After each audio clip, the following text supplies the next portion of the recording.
Welcome to the Sand Science Experience podcast, where we explore the latest and most exciting papers and preprints in science. If you find value in our deep dives, please take a moment to subscribe wherever you listen. And maybe leave us a rating or review on your podcast app. It genuinely helps support the Sand Science Experience and allows us to keep bringing you these insights into cutting-edge research. Okay, so today we're plunging into a study that feels like, a really big shift in how we understand the brain. For years, the scientific community has been grappling with some really devastating conditions: Alzheimer's, frontotemporal dementia, diseases where memory fades, personality changes. It's rough. We've seen these tantalizing links to tiny structures in our cells, the mitochondria, but getting a definitive causal link, that's been tricky. Until now, maybe. This research doesn't just draw that line. It also introduces a really powerful new tool, something that can let scientists, literally dial up the energy in our brain cells. And that's exactly why this deep dive matters so much to you.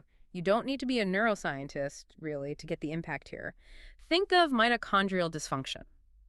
It's not just some obscure biological detail. It's actually a central player in a huge range of brain disorders. A huge range. Yeah, everything from Parkinson's and Alzheimer's, which most people know about, to things like autism spectrum disorder, even various psychiatric conditions.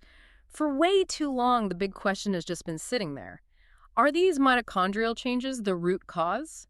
Do they kick things off, or are they just a consequence, like a side effect of a brain that's already struggling? Right, the chicken or the egg problem. Exactly. And this paper, it gives us a clear, pretty resounding answer. Okay, so let's maybe back up for a second. Yeah. Mitochondria, quick refresher.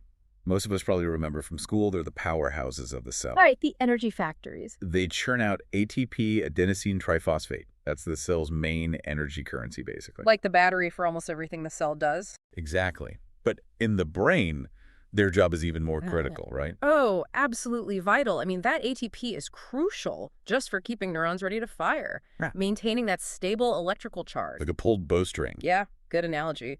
And they regulate calcium during synaptic transmission. That's how neurons talk to each other. They even help metabolize neurotransmitters, the chemicals for mood, memory, movement.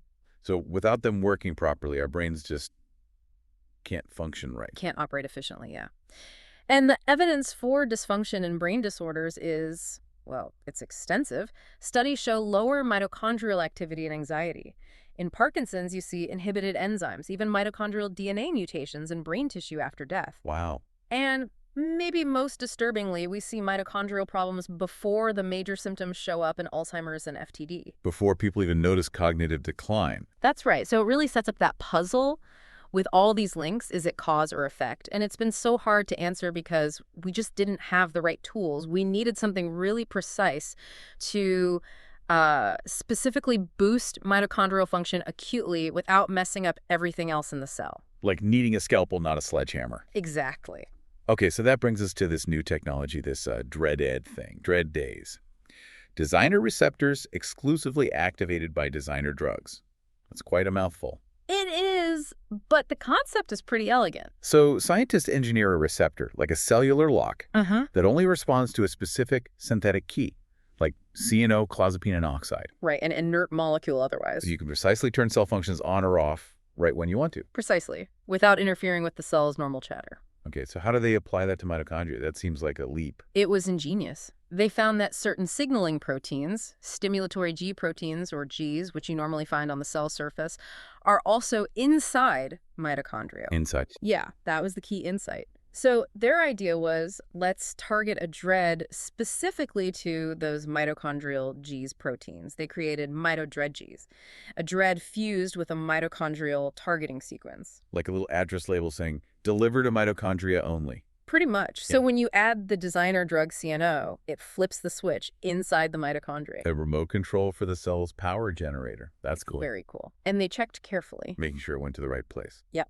They confirmed mitodread-Gs ended up mostly on the outer mitochondrial membrane, perfectly positioned. And activating it, what did that do? It rapidly increased the mitochondrial membrane potential. That's like boosting the electrical charge, a sign it's ready to make energy. Okay. And crucially, it boosted oxygen consumption rates, OXPHOS. Which means more energy production. Direct proof. A measurable surge in energy production. They could literally turn up the power. Okay, so turning up the power, how exactly? You mentioned G's proteins. Right.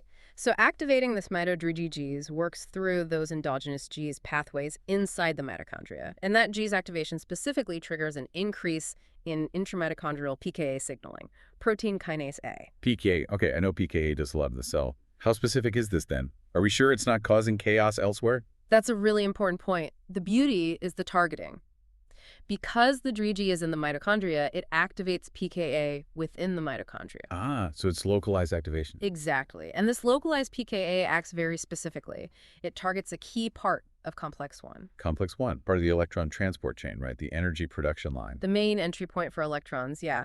Think of it like the ignition switch.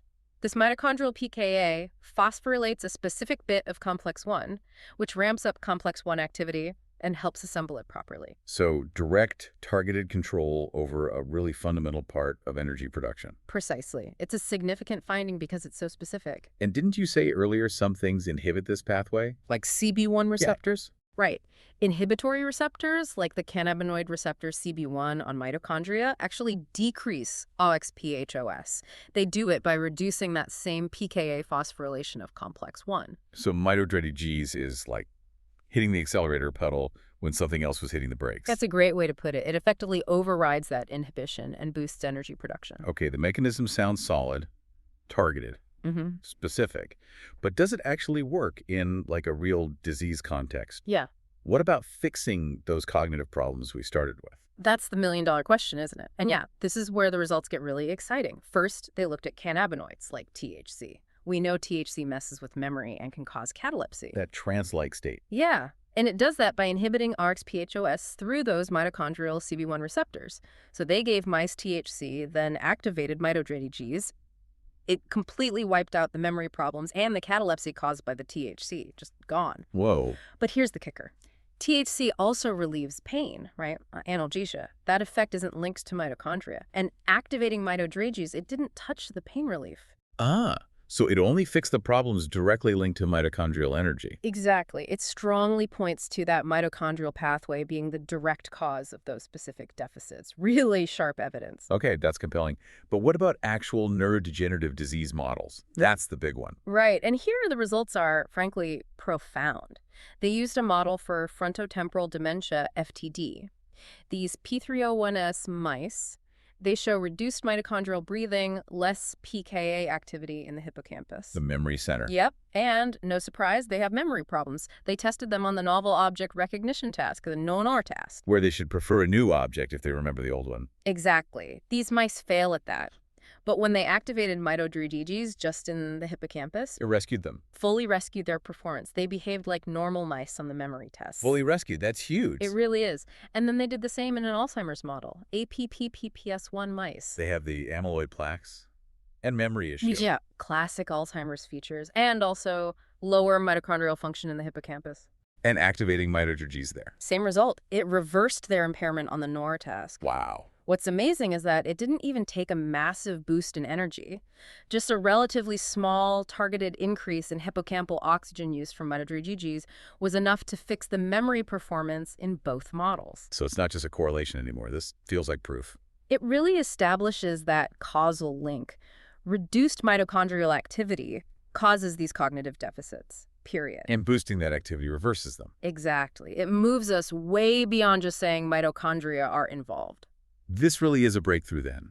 A tool that boosts mitochondrial power and shows it directly fixes cognitive problems in disease models. It reframes the whole conversation. So what does this mean going forward, therapeutically? Well, the potential is immense. Suddenly, GPCR signaling, G-protein pathways, specifically mitochondrial PKA, these look like really promising new targets for treatments. For Alzheimer's, FTD, maybe others. Potentially a wide range of disorders linked to mitochondrial problems. And think about how this compares to other approaches, things like trying to boost mitochondrial numbers overall. That can be kind of blunt, maybe irreversible. Less specific. But this mitochondrial approach is direct, it's acute, you can turn it on when needed, it's specific, and it uses the cell's own signaling pathways, just gives them a targeted boost. So it paves the way for new kinds of therapies. Absolutely. Of course, getting this into humans safely and effectively, that's the next big hurdle. Delivery systems, maybe human-safe designer drugs. Sure, the translation step is always huge. But the concept is incredibly powerful. The idea that maybe we can treat these complex brain conditions that currently lack good cures by, well, by empowering the cell's own powerhouses. It offers genuine hope. So just think about that for a second, the elegance of it. Directly boosting our brain cells' energy to fight back against these really devastating diseases. It kind of forces a rethink, focusing on the basic energy health of our neurons. It's a powerful idea. It absolutely is. It pushes us towards thinking about fixing the fundamental energy issues, not just chasing symptoms. And that brings hope, for future therapies targeting cellular energy across the board. And that wraps up our deep dive for today. If you found this discussion as insightful and hopeful as we did, please consider subscribing to the Sand Science Experience wherever you get your podcasts. Your support really helps us keep bringing you these fascinating explorations of cutting-edge science. Until next time, keep exploring.